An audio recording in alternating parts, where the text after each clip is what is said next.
Kelompok Meligo Panama kau. Ya.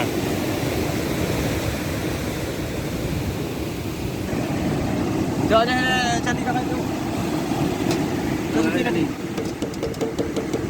Terima.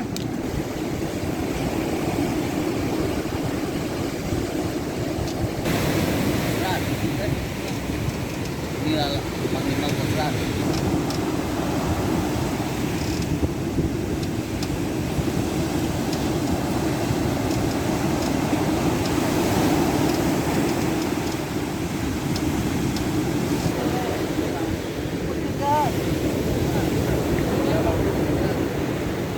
Proses untuk dapat air laut ke kolam bioflok kelompok Meligo Panama, Kampung Sawang 1, Kecamatan Sawang, Kabupaten Aceh Selatan, yang diketuai oleh Andi M. Yahya dan rekan-rekan, turut juga berpartisipasi untuk menaikkan air ke kolam pada sore hari ini di pantai Sawang 1.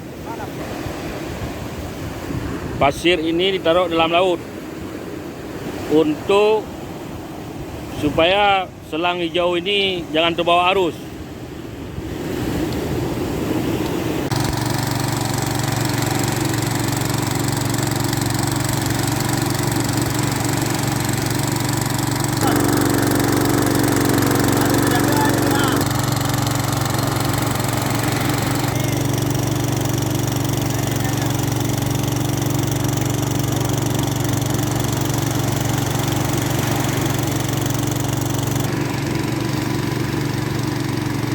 Proses naikkan air laut di bioflok Meligo Panama, alhamdulillah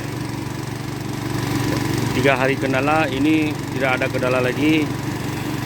Pada pagi Senin di Kampung Sawang 1, inilah kelompok-kelompoknya.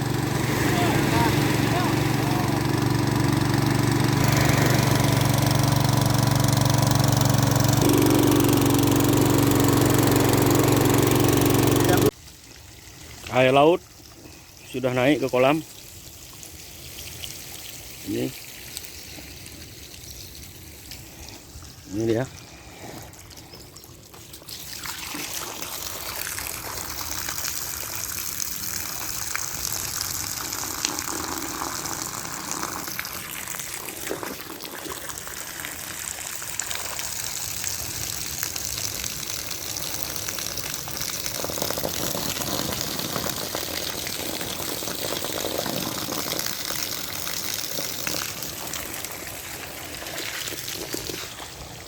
Sepanjang silangnya sepanjang 300 meter ke laut.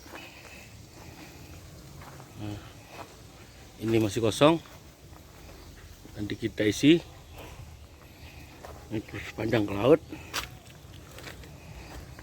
Nah, nanti kita isi.